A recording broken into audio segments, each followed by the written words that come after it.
My assessment of the struggle since it started in November 2016, and as the leader of one of the biggest movements in our restoration struggle.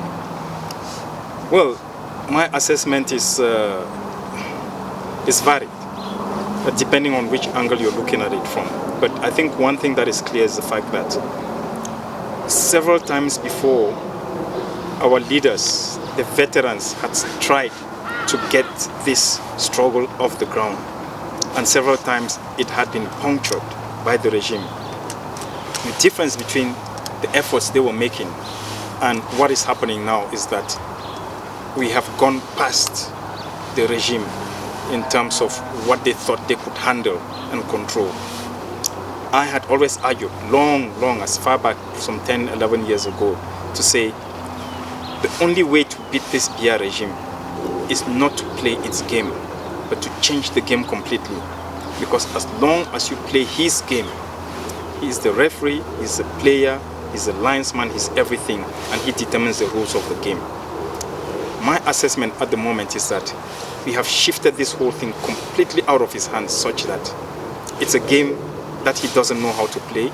It's a game that he doesn't understand. The rules of the game he doesn't understand, and definitely he's on the defeating side. Now, looking long term, where are we? If you look back at 2016, when even the kind of language that some of our friends on the other side was using was very condescending. They looked down at us and spoke about our issues with a lot of contempt. And the respect that they now show us is quite clear. They don't have a choice. Where we are right now is no longer a matter of asking and begging for what is rightfully ours. We are taking it. The international community pretended for a while that it wasn't aware that this thing was happening. Now the international community doesn't have a choice but to step in and say something is wrong. So we've made a lot of progress. It's been great strides. Yes, there are challenges. Yes, I think perhaps our biggest enemy right now is ourselves, because everybody, the universe is conspiring in our favor. There's one single challenge, and it is being able to turn the attention of our people from ourselves, from each other, and focus on the bigger enemy. And I think it would be just one big push and the enemy will be out of our way.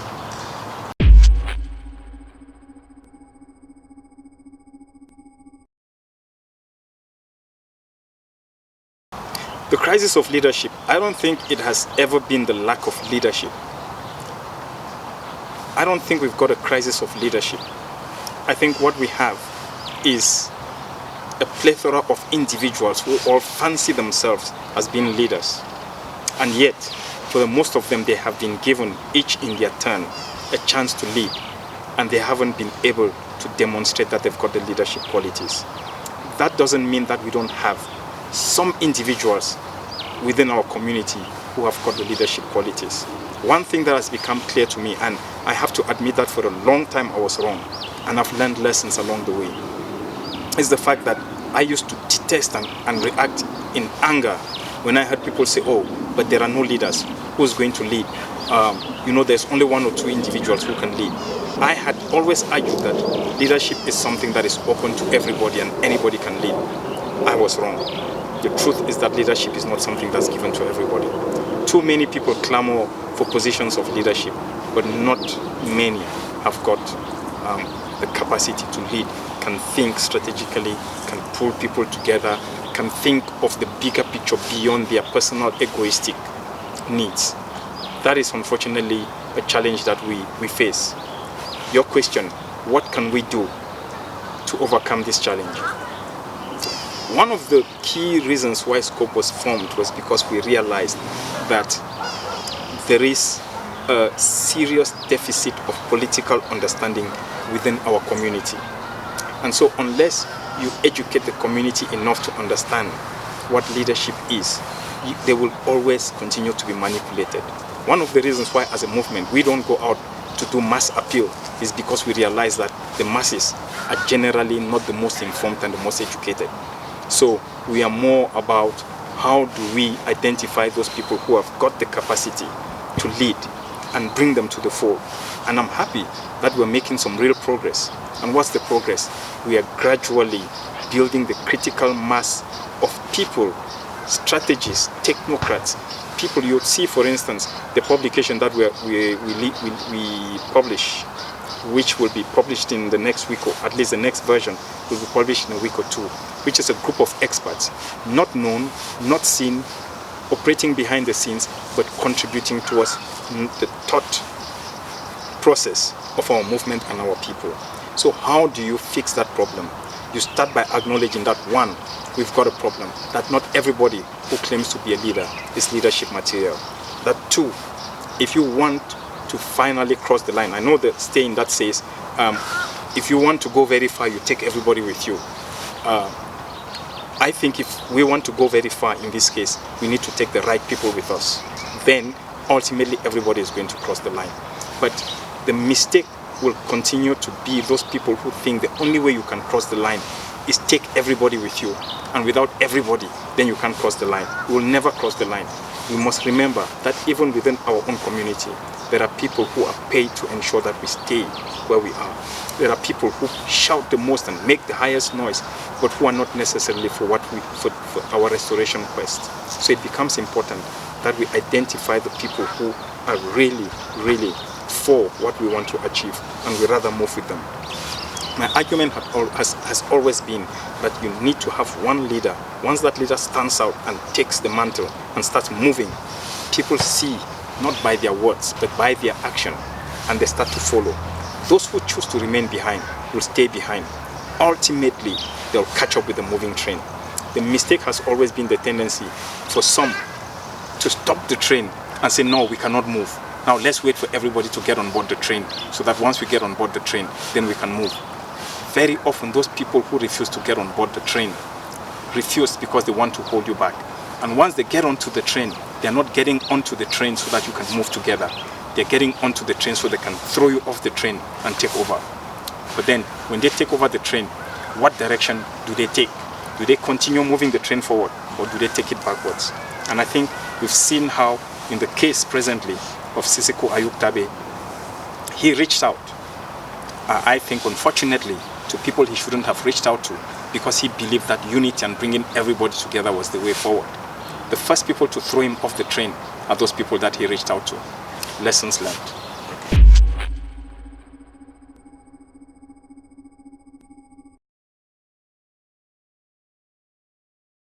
Is it not contradictory for me to argue on the one hand that what we should have maintained was a leadership council with all the frontline movements speaking to each other and having a spokesperson of sorts, and me now arguing and saying what we need is one strong leader who takes the revolution forward, and then the others will join?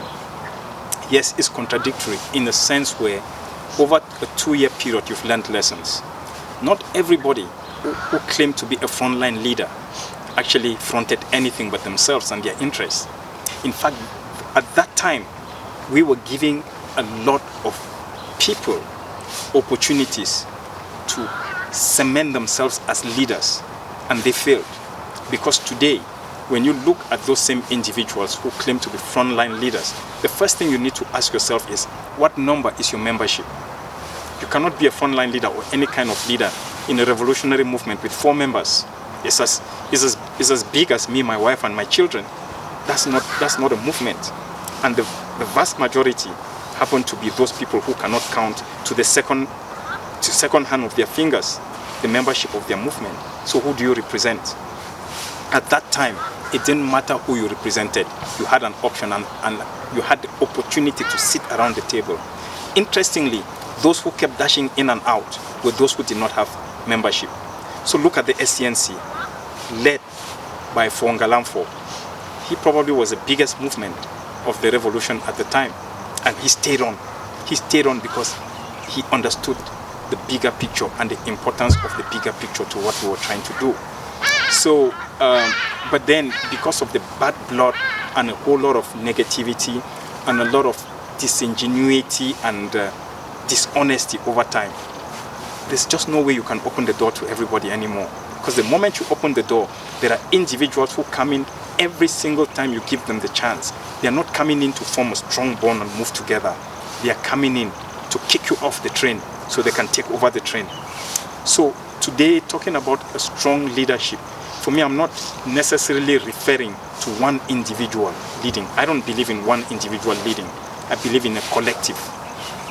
And that is why Scope as a movement today is a movement where you do not have one individual taking decisions, but a leadership, a collective that sits around the table, discusses issues, debates, and fights, and argues and disagrees, but ultimately finds consensus. And that for me is what I mean by one strong leadership. Somebody who might be the face, the voice of that leadership, but who is a representation of many, not just one person.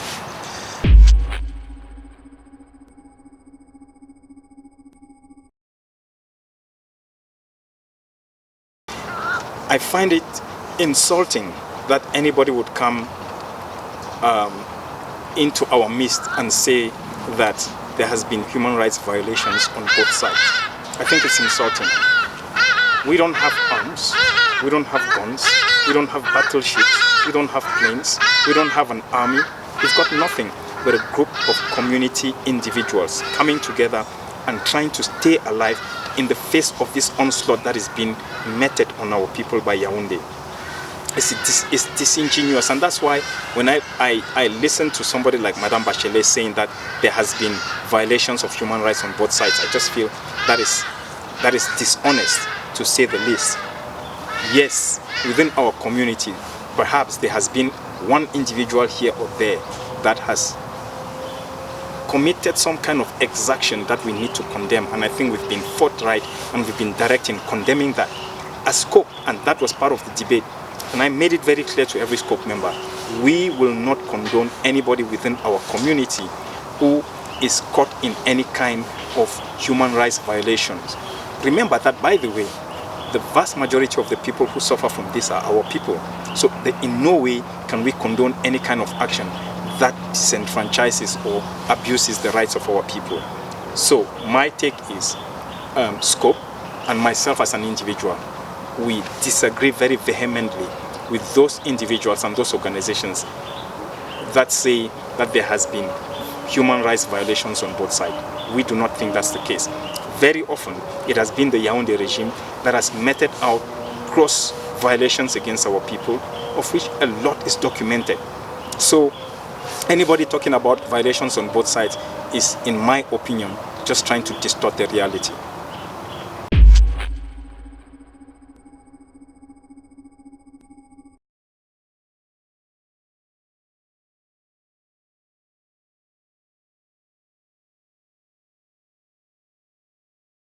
Well, it will ultimately happen, whether we like it or not. A number of things will happen. One, there's going to be at some point cessation of hostilities. Two, at some point there's going to be discussions. People will sit around the table and talk. Three, it's going to get to the point where it's peaceful enough for children to go back to school. The question is when. We do know that the Yaoundé regime will fight until the last blood in its vessels to ensure that we remain enslaved. So, as a people, we will not back off. We will not relent until we get what we want, because what we want is rightfully ours. So we are completely in tandem and in agreement with the international community that there needs to be talks, there needs to be negotiations, and we need to resolve this hostility and this war that is raging between La République and the southern Cameroons. It's ultimately going to come to a point where we sit around the table. But do we want to continue with the slaughtering of lives before we get to that point? That is the question.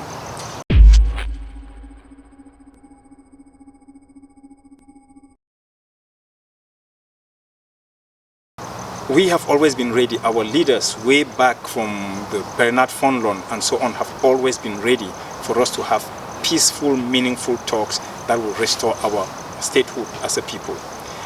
Talking about ourselves, us as a people, as a group today, yes, it is true that there is still, to a certain extent, some disarray. We have to clean the house. We've been badly infiltrated. There are those things that we have to deal with.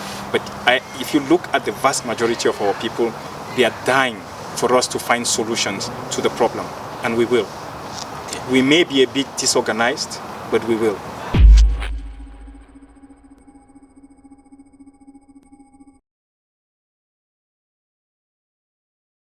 Well, as chairman of SCOPE, what is my view about using school shutdown as a political weapon? Well, let me start by saying my view. I think it's wrong to use school shutdown as a political weapon, just like it is my view that it is wrong to use women as a political weapon in any kind of conflict. And that is why we must continue to condemn the Yaoundé regime for having used schools as the base for its military, and in the process pushing our children out of school and keeping them at home.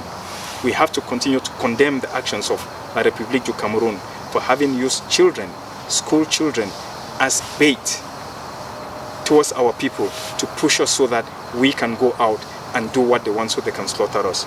So we are completely against. Yes, at some point our leaders told the children to stay at home, but no reasonable person will ask their children to go out to the streets when you've got soldiers wielding guns, irresponsible soldiers shooting people in the knee at will.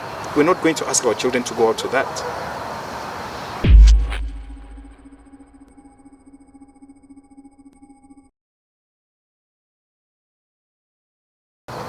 Well, like I said, SCOPE has focused a lot of its energy in filling those gaps.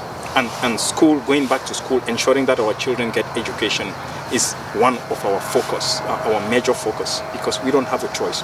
We've seen it in how the Namibians were able to build a system for their children not to be disenfranchised.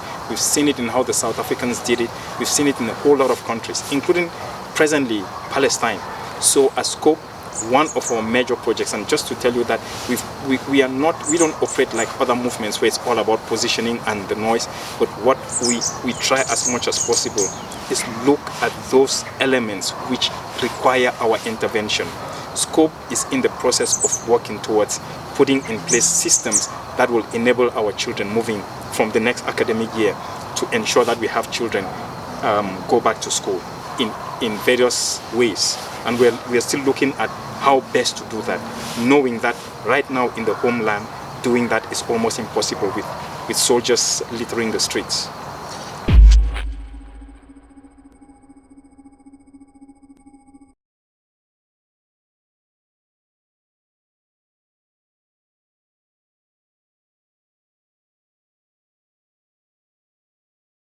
Well, I think if I understood Mr. Nagy well, did he say that separation is not an option? I don't think so. I understood him to have said that our people have been miseducated to the point that many of them still believe in this Cameroonianness that holds all of us together. And of course, we are Southern Cameroonians, but that does not mean that we are French Cameroonians. So we are not negating our identity of Cameroonianness. But about separation, we will separate, and once we separate, we will decide whether we want to be a Cameroonian nation or we want to be some other nation, be it Ambazonia or something else. But separation is definitely on the cards, and that is where we're going.